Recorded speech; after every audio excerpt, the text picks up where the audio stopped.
Class में letter क्या है समझ चुके हैं, वर्ड क्या है ये भी समझ लिए। आज के क्लास में हम लोग सीखेंगे सेंटेंस क्या है। आज हम लोग सेंटेंस पर विचार करेंगे। व्हाट इज सेंटेंस, सेंटेंस क्या है। तो परंपरागत अंग्रेजी ग्रामर के अनुसार सेंटेंस की परिभाषा कुछ इस तरह से दी गई।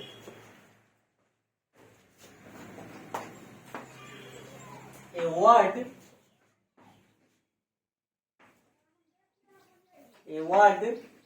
or a group of words, a word or a group of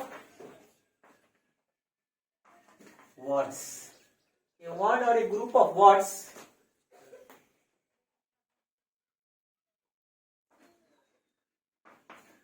which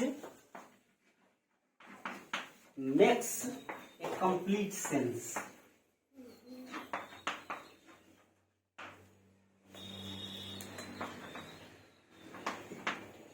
word आइए, परंपरागत अंग्रेजी ग्रामर के अनुसार सेंटेंस की परिभाषा कुछ इस तरह से दी गई है। कैसे? तो ये वर्ड मतलब सब, और मतलब अथवा, और मतलब अथवा, ए ग्रुप ऑफ वर्ड्स मतलब शब्दों का समूह, शब्द या शब्दों का समूह, कुछ मतलब जो, मेक्स मतलब बनाता है, देता है, क्या देता है, कंप्लीट मतलब पूरा पूरा, सेंस मतलब अर्थ, मतलब शब्द या शब्दों का ऐसा समूह, कुछ मतलब जो, मेक्स मतलब बनाता है, देता है, क्या देता है, कंप्लीट सेंस पूरा पूरा अर्थ, उसी को क्या कहते हैं, सेंटेंस कहते हैं। मतलब शब्द या शब्दों का ऐसा समूह जिससे एक सार्थक अर्थ निकले, कंप्लीट सेंस निकले, कंप्लीट अर्थ निकले, उसी को क्या कहते हैं, सेंटेंस कहते हैं। मतलब कि एक वर्ड भी एक सेंटेंस हो सकता है।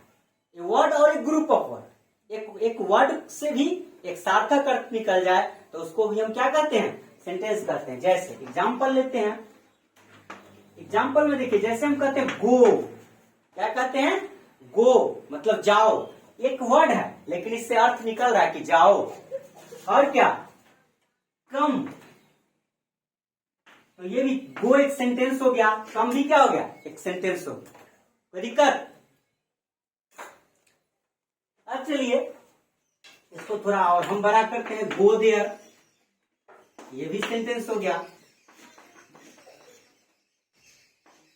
राम इज ए बॉय, ये भी एक सेंटेंस हो गया। इंडिया इज आवर कंट्री, ये भी एक सेंटेंस हो गया। तो कहने का मतलब शब्द या शब्दों का ऐसा समूह, शब्द या शब्दों का समूह, कुछ मतलब जो, मेक्स मतलब बनाता है, देता है, कंप्लीट सेंस पूरा पूरा अर्थ, उसी को क्या कहते हैं, सेंटेंस कहते हैं।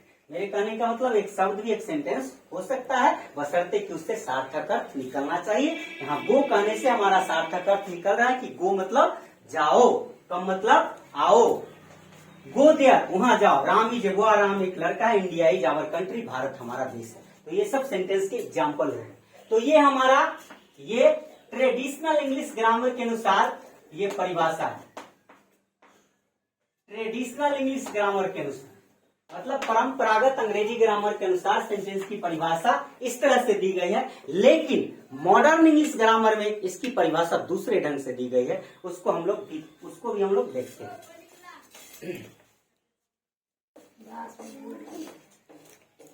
लेकिन मॉडर्न इंग्लिश ग्रामर में सेंटेंस की परिभाषा दूसरे ढंग से दी गई है। आइए उसको भी हम लोग देखते हैं। According to modern English grammar हम लोग सेंटेंस की परिभाषा देखेंगे।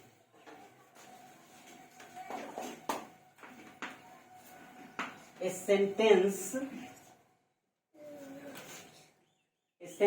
is a group of words. A sentence is a group of words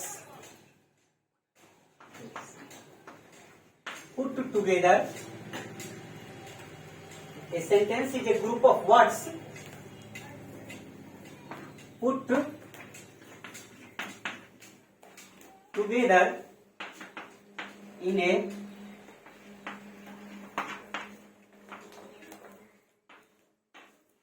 certain order,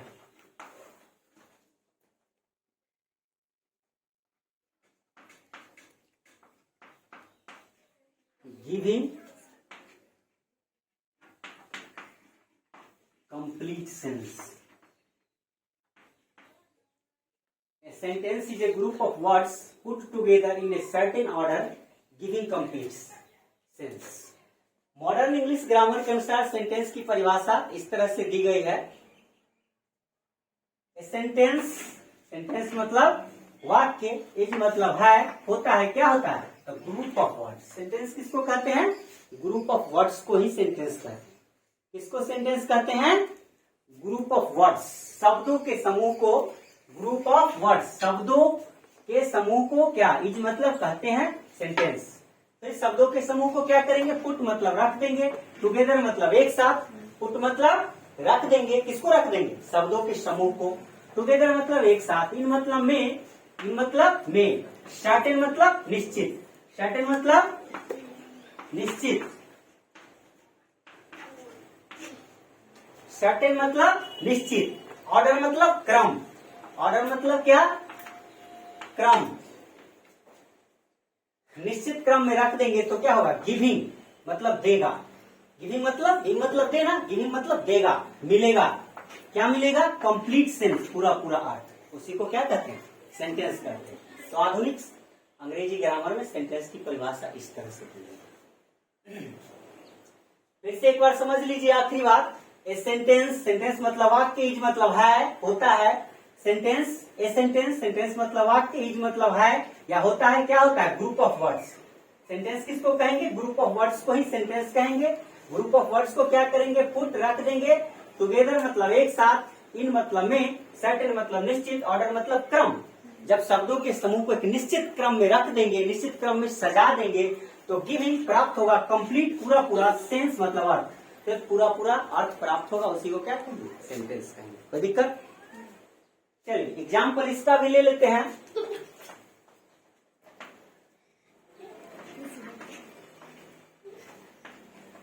Ram is my friend,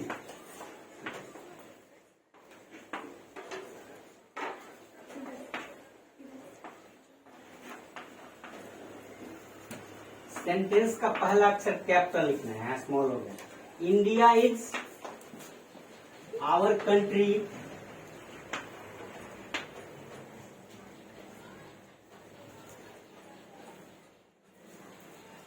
और क्या? दे आर प्लेइंग क्रिकेट,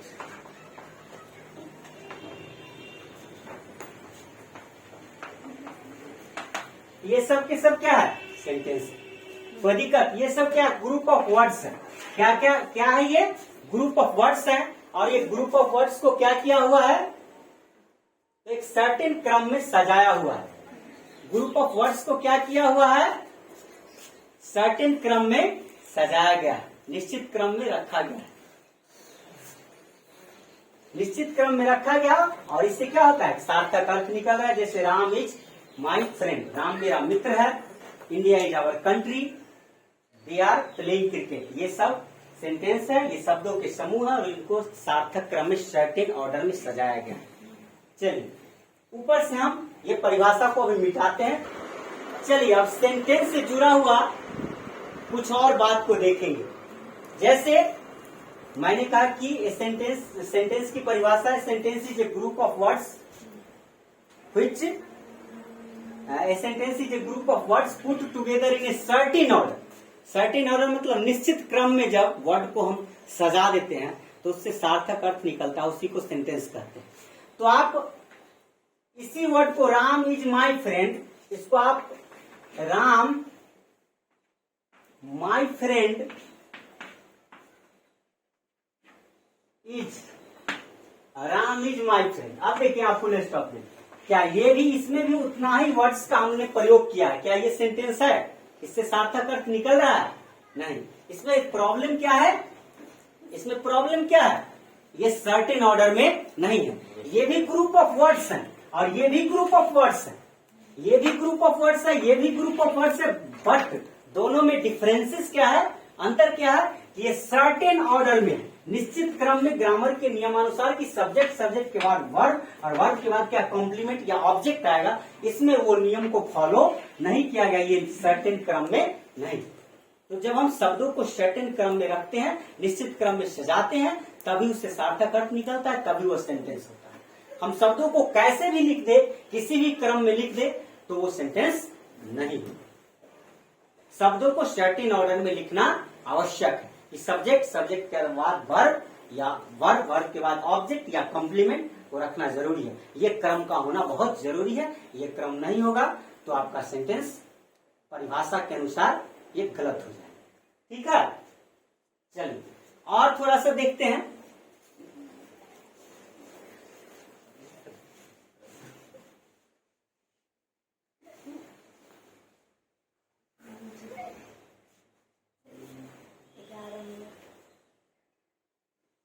चलिए अब इसमें थोड़ा सा और देखते हैं हम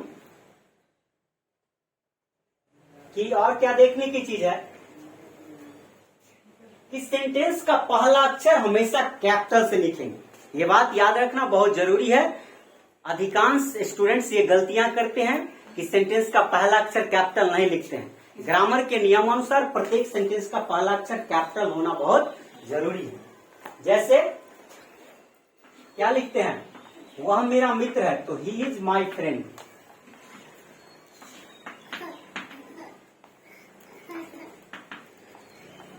ही इज माई फ्रेंड, तो देख रहे हैं एच कैपिटल है।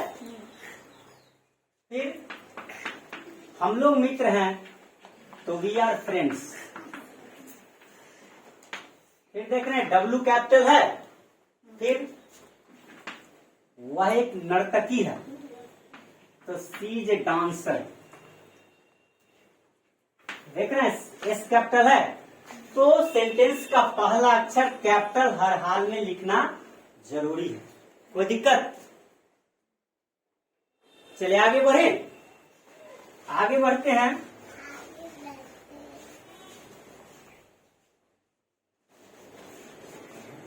और सेंटेंस के अंत में सही पंक्चुएशन मार्क्स का प्रयोग करना भी बहुत जरूरी है।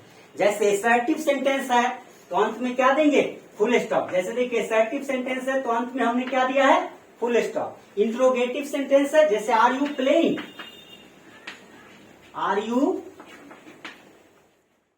प्लेइंग, तो क्वेश्चन मार्क। यहाँ पे क्वेश्चन मार्क अंत में, सेंटेंस के अंत में सही विराम चिन्ह का प्रयोग करना बहुत जरूरी है।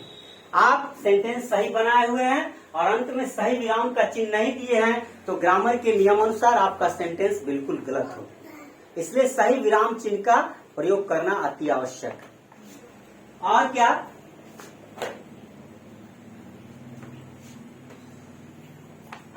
आर यू इल,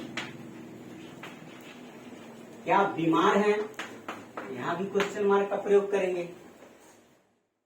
तो इस तरह से लिखने में सही विराम चिन्ह का प्रयोग करना बहुत